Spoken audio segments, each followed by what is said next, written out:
Bismillah ar-Rahman ar-Rahim. In this video session, I'm going to solve Computer Science Class 10th Model Question Paper 05, and this paper is extracted on the based of Model Question Paper that is provided by the Federal Board of Intermediate and Secondary Education. Let's start the session. तो ये हम start करते हैं. Question number 1. Rearrange the lines to form a program that check whether a number is prime or not. तो हम इसको rearrange करते हैं. ये include stdio.h लिखा, फिर इसके बाद मैंने void main लिख दिया, integer n I flag equal to 1. ये मैंने 3 वेरिएबल डिक्लेयर कर दिए. printf enter द नंबर लिखा, नंबर लिखने के बाद मैंने scanf %d end of n लिख दिया. अब इसके बाद मैं लूप लगाता हूँ. मैं कहता हूँ for I इक्वल टू 2 से स्टार्ट करे, I less than equal to n by 2 तक मूव करे और I में प्लस प्लस करे, यानी कि एक का इंक्रीमेंट करे और इसकी लूप की ब्रेसी मैंने स्टार्ट कर ली. इसके बाद मैं कहता हूँ इफ अगर n को डिवाइड करे I के साथ डिवाइड करे और उसका आंसर इक्वल टू 0 आ जाए कंपेयर करने के बाद, तो क्या काम करे, फ्लैग इक्वल टू 0 कर दे. क्योंकि फ्लैग 0 क्या करेगा, वो शो कर देगा कि ये प्राइम नंबर नहीं है. अगर फ्लैग 1 ही रहेगा, क्योंकि मैंने पहले फ्लैग 1 डिक्लेयर किया हुआ इधर, तो ये शो करेगा कि प्राइम, क्योंकि फ्लैग नहीं चेंज कर पाए तो इसका मतलब कि वो नंबर किसी भी दूसरे नंबर से डिवाइड नहीं हो रहा और ये नंबर प्राइम होगा. तो यहाँ पे क्या करे, फ्लैग इक्वल टू 0 कर दे और इसके बाद इसको ब्रेक कर दे. ब्रेक इस सेंस में कि वो, अगर मेरे पास नंबर सपोज 16 है तो 16 को मैं 2 से डिवाइड करेगा तो भी 0 आएगा, 16 को मैं 4 से डिवाइड करूंगा तो भी 0 आएगा, 16 को मैं 8 से डिवाइड करूंगा तो रिमाइंडर 0 आएगा. तो इसलिए मुझे आगे चेक करने की जरूरत ही नहीं है. इसलिए मैंने इसको क्या कर दिया, ब्रेक कर दिया और ये मैंने ब्रेसिस स्टोर क्लोज कर ली इसकी इफ की, और ये क्लोजिंग होगी उसकी फॉर लूप की. और इसके बाद मैं एक कंडीशन लगाता हूं जिसमें मैं चेक करता हूं कि इफ में क्या पड़ा हुआ है.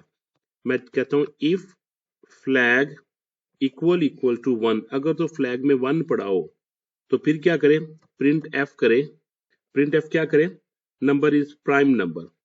प्राइम नंबर लिखेगा, प्राइम नंबर लिखा और इसके बाद एल्स में क्या लिखा, प्रिंट एफ अगर वो 1 नहीं होगा फ्लैग में तो इसका मतलब क्या होगा कि नंबर इज नॉट प्राइम. तो यहाँ पे क्या लिखे, मैसेज क्या दे, नॉट प्राइम. यहाँ पे नॉट प्राइम वो मैसेज डिस्प्ले करेगा. इसके बाद मैं सेमीकोलन लगाता हूँ और क्लोज कर देता हूँ. तो ये मैंने प्रोग्राम लिख दिया जी. ठीक है, ये एक नंबर लेगा और देखेगा कि नंबर उसके I equal to n by 2 से लेस तक है, इक्वल टू 2 तक चले. अगर वो 0 डिवाइड हो जाता है उसके नंबर से तो इसका रिमाइंडर 0 आ जाता है. तो इसका मतलब ये है कि वो नंबर प्राइम है. 0 से डिवाइड हो जाए तो प्राइम नंबर नहीं है. ठीक है, अगर 0 से डिवाइड, अगर वो नंबर से डिवाइड होके उसका रिमाइंडर 0 ना आए तो इसका मतलब कि वो नंबर प्राइम है. आगे मूव करते हैं हम. क्वेश्चन नंबर 2 क्या था, convert the for loop to a while loop. आपने ये फॉर लूप जो लिया हुआ है, फॉर लूप को आपने व्हाइल लूप में कन्वर्ट करना है. तो हम स्टार्ट करते हैं. हमने क्या लिखा हुआ, हमने पहले लिखा इंक्लूड stdio.h, इंक्लूड stdio.h. फिर इसके बाद लिखा मैंने void मेन लिखा, void मेन की मैंने ब्रेसेस स्टार्ट कर ली और इसके बाद कितने वेरिएबल डिक्लेयर किए हुए, 3 वेरिएबल डिक्लेयर किए हुए. Int n I flag equal to 1. मैं कहता हूँ इंट इंटीजर डिक्लेयर कर दिया n को, I को, और इसके बाद फ्लैग को इनिशियलाइज कर दिया मैंने, फ्लैग इक्वल टू 1 के साथ इनिशियलाइज कर दिया. और जिसके बाद मैंने पूछा है print f enter the number, ये मैंने मैसेज दे दिया एंटर द नंबर, ये मैसेज दे दिया एंटर द नंबर. और मैं कहता हूँ स्कैन एफ कीजिए, scan F %d end of n में. और इसके बाद क्या हो रहा है जी, इसके बाद लूप लगाया और लूप की टर्मिनेशन की हुई है i less than equal to n by 2 के साथ. और उसमें चेक किया गया है कि अगर n को आई के साथ डिवाइड करके 0 आ जाता है तो फ्लैग को 0 कर दो और ब्रेक कर दो और लूप को भी टर्मिनेट कर दो। ठीक है, किसके साथ, किस लूप से मैंने लिखना है? मैंने लिखना है उसके वाइल लूप के साथ। तो वाइल लूप के साथ मैंने इनिशियलाइजेशन किससे कर रहा हूँ? उसको i इक्वल टू 2 से। मैंने क्या किया, i को 2 से इनिशियलाइज किया, फिर मैंने लिखा while i less than equal to n by 2। ठीक है, n बाई 2 लिखा, ये मैंने ब्रेसेस स्टार्ट कर ली। और इसके बाद क्या हो रहा है, i को i इक्वल टू 2 से स्टार्ट किया, i की कंडीशन लगा दी, i में प्लस करेंगे, और इसके बाद मैं क्या कर रहा हूँ, n को डिवाइड करके उसका रिमाइंडर चेक कर रहा हूँ। मैं कह रहा हूँ if n percentage i equal to 0 मिले तो क्या काम करो जी, एक तो फ्लैग को क्या करो, फ्लैग को 0 कर दो, और दूसरा क्या कर दो, इसको ब्रेक कर दो, ताकि वो आगे लूप को ब्रेक कर दे, वो मूव ना करे। या मैंने क्लोजिंग कर दी इफ की, और इसके बाद मुझे क्या करना है, आई में एक का इंक्रीमेंट भी करना है, आई प्लस प्लस कर दिया, और ये मैंने क्लोजिंग कर दी वाइल लूप की। ठीक है, इफ की मैंने ऑलरेडी क्लोज कर दिया, ये वाइल लूप की मैंने क्लोज कर दी। जब ये लूप एंड हो जाएगा, ठीक है, तो इसके बाद क्या करें, इसके बाद मैं रिमेनिंग इधर लिख लेता हूं। मैं कहता हूं इफ, बाद में फ्लैग को चेक करें, इफ फ्लैग इक्वल टू 1 हो तो प्रिंट एफ क्या करें, prime number, else print F करें नॉट प्राइम। ये मैसेज दे दिया। ठीक है, और ये मैंने क्लोजिंग कर दी मेन की, वॉइड मेन की, ये वॉइड मेन की क्लोजिंग कर ली। ओके, तो ये मैंने प्रोग्राम लिख लिया। और इसके बाद क्या मूव करते हैं, इसके बाद नेक्स्ट वो कहता है write output when n equal to 7। n अगर 7 होगा तो इसकी आउटपुट क्या आएगी। ठीक है, तो i हमारा कहां से मूव करेगा, i हमारा मूव करेगा 2 से लेके कहां तक, 7, यानी कि 7 को अगर मैं 2 से डिवाइड करूं तो आंसर क्या आता है 3.5, यानी कि वो 3 तक मूव करेगा। यानी i 2 से स्टार्ट करेगा और 3 तक मूव करेगा। और ये क्या चेक करेगा, ये चेक करेगा कि देखे n को डिवाइड करे i के साथ वो इक्वल टू 0 आता है या नहीं।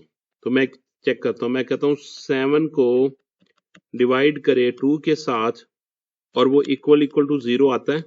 तो देखिए 7 को मैंने 2 से डिवाइड किया, 2 3s are 6, रिमाइंडर इज 1, तो 1 इक्वल टू 0, तो ये कंडीशन क्या होगी, फॉल्स।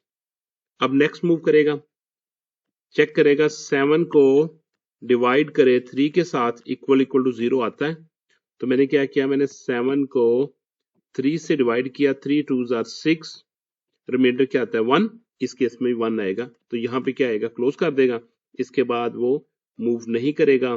और फ्लैग में बाय डिफॉल्ट क्या पड़ा हुआ था, 1 पड़ा हुआ था, तो इसने क्या चेक करेगा, इफ फ्लैग इक्वल टू 1, क्योंकि फ्लैग इक्वल टू 1, तो ये आउटपुट क्या शो करेगा, ये आपको आउटपुट के तौर पर जब आप वैल्यू पूछेंगे n इक्वल टू 7, तो ये आपको देगा प्राइम नंबर, ये आपको आउटपुट शो कर देगा।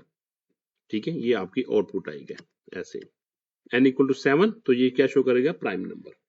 तो ये मैंने लिख दिया। Next question number, write a program to find the maximum of 3 numbers. आपने 3 नंबर लेने हैं, तो इसमें से मैक्सिमम नंबर फाइंड करना है यूजिंग इफ एल्स लैडर के साथ। Input 3 numbers, process compare using this one, output this one. Okay, चलिए हम स्टार्ट करते हैं इसको। जी, मैंने किया include stdio dot h, header file लिख ली, standard input output header file. मैं लिखा वॉइड मेन से मैंने स्टार्ट कर लिया। और इसके बाद मैं वेरिएबल डिक्लेयर कर लेता हूँ। 3 मैंने वेरिएबल डिक्लेयर कर लिए, integer a comma B comma C, 3 variable declare कर लिए। प्रिंट एफ एंटर 3 नंबर कह देता हूँ मैं, print f enter 3 numbers, 3 numbers मैंने एंटर करवा लेता हूँ इधर, 3 नंबर्स। मैं कहता हूँ scan f percentage d, first number, second number, third number, and of a comma and of b comma and of c, मैंने 3 नंबर्स इनपुट करवा लिए। अब मैं सिंपली कहता हूं इफ अगर a ग्रेटर देन b हो और फिर and a greater than c से भी हो तो क्या करो, प्रिंट एफ क्या करो, maximum number is percentage D. कौन सा मैक्सिमम नंबर होगा, a, क्योंकि आपने a को चेक किया, a सबसे बड़ा है। एल्स इफ b को चेक कर लेता हूं, b ग्रेटर देन a से हो and b greater than c से भी हो तो print f maximum number is percentage d comma and of sorry without and b। Else print f maximum number is percentage d comma c. तो maximum number कौन सा होगा, सी होगा। तो इसके बाद मैंने क्लोज कर देता हूँ, मेन क्लोज कर देता हूँ। ये मेरा मेन क्लोज था, मेन था। इसमें 3 नंबर पूछेगा, नंबर फिर आपको ये स्टेटमेंट डिक्लेयर करे, स्टेटमेंट एग्जीक्यूट करेगा, एंटर द नंबर, फिर स्कैन एफ करेगा, इसमें 3 वैल्यू लेगा, ए में, बी में, सी में, चेक करेगा if a greater than b and a greater than c तो प्रिंट एफ ये करेगा maximum number is percentage d. Else if b greater than a and b greater than c तो maximum number is b show कर देगा। Else print f maximum number is c show कर देगा। ठीक है, तो ये मैंने दूसरा प्रोग्राम भी लिख लिया। नेक्स्ट हम मूव करते हैं सेक्शन बी में आपने क्या करना है, करेक्ट द HTML कोड। आपने HTML कोड को करेक्ट करके लिखना है। तो आइए हम स्टार्ट करते हैं कि कहाँ पे गलती है, मैं आपको हाईलाइट कर देता हूँ। HTML ये आपने करेक्ट लिखा, हेड लिखा, टाइटल लिखा, कॉन्टेक्ट अस लिखा, टाइटल लिखा, हेड आपने क्लोज नहीं किया तो आप यहाँ पे क्या करेंगे, ओपनिंग टैग तो आपने दिया हुआ है, यहाँ पे मैं लिखूंगा ब्रैकेट्स स्लैश, यहाँ पे मैं हेड लिख के इसको क्लोज कर दूंगा। बॉडी लिखे, ठीक है, बॉडी में मैंने H2 कॉन्टैक्ट इंफॉर्मेशन लिखा और यहाँ पे देखिए आपने H3 कर दिया, जबकि आपने इसका ओपनिंग टैग H2 से स्टार्ट किया हुआ है। अगर आपने H2 से स्टार्ट किया हुआ तो आपको H2 से ही क्या करना पड़ेगा, इसको क्लोजिंग करना पड़ेगा। ठीक है, अनऑर्डर लिस्ट आपने लिख दी, लिस्ट आइटम ए ईमेल लिख दी और इसको आपने क्लोज कर दिया। फिर आपने लिस्ट आइटम फोन लिखा 1 2 3 4 5, इससे आपने क्लोज कर दिया और आपने ये क्लोज तो किया बट आपने रॉन्गली क्लोज कर दिया क्योंकि आपने अनऑर्डर्ड लिस्ट लिखी हुई है। तो इसलिए आपको /UL से ही आपको क्या करना पड़ेगा, क्लोज करना पड़ेगा बजाय कि OL के। फिर इसके बाद आपने बॉडी लिख दिया, ये भी करेक्ट है, और HTML लिख दिया, ये भी करेक्ट है। तो इसमें ये मिस्टेक थी जो आपको करेक्ट करके लिखना पड़ेगा। आपने करेक्ट करके पूरा कोड लिखना है, मैंने जस्ट आपको हाईलाइट करके बता दिया कि इसमें ये मिस्टेक्स हैं।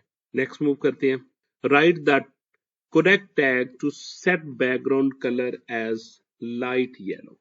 तो आपने इसके लिए क्या करना है, इसके लिए आपने इसका background colour as light yellow लिखना है। तो बॉडी बीजी कलर लिख देंगे आपने लिखा बॉडी का टैग स्टार्ट किया और यहाँ पे आप क्या देते हो, BG colour, background colour, BG colour COLLOR से लिखना, UR से नहीं लिखना। जो आगे आपने यहाँ पे वैल्यू देखनी, जो आपने जिस वैल्यू का आपने कलर लिखना हो, जब वो नाम लिख दे लाइट येलो तो आपने लिख दिया लाइट येलो लिख के आपने डबल कोट्स क्लोज कर दिए और ये आपने क्लोजिंग एंगल भी, जो क्लोजिंग या ब्रैकेट वो भी आपने लगा दी। Next, write the output of the HTML code. तो आपने इसके HTML कोड को लिखना है कि इसकी आउटपुट क्या होगी। तो आउटपुट में हम देख लेते हैं क्या उसने क्या हुआ। एक तो उसने कहा टाइटल में, टाइटल हेड, टाइटल इसका आएगा कॉन्टैक्ट अस और हेडिंग आएगी इसकी कॉन्टैक्ट इंफॉर्मेशन और ईमेल और उसका फोन नंबर आ जाएगा। यानी कि इसकी आउटपुट आएगी टाइटल के साथ आ जाएगा इसका टाइटल इसका क्या आ जाएगा, टाइटल इसका शो करेगा वो क्या लिखा हमने, टाइटल हमने लिखा हुआ है कॉन्टैक्ट अस, तो यहाँ पे कॉन्टैक्ट अस आ जाएगा, कॉन्टैक्ट अस आ जाएगा।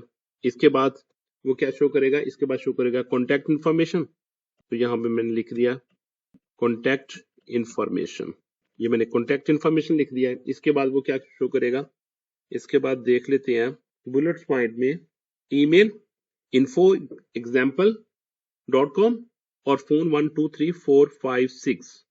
तो यहाँ पे मैं लिखता हूँ, मैं लिखा जी ईमेल में मैं लिखता हूँ info example.com example.com और सेकंडली मुझे क्या लिखना है इसका phone 123456 second with bullets point के साथ आ जाएगा फोन 121345 अगर उसने 6 तक लिखा हुआ तो 123456 आ जाएगा। तो ये मैंने प्रोग्राम लिख दिया, सॉल्व कर दिया।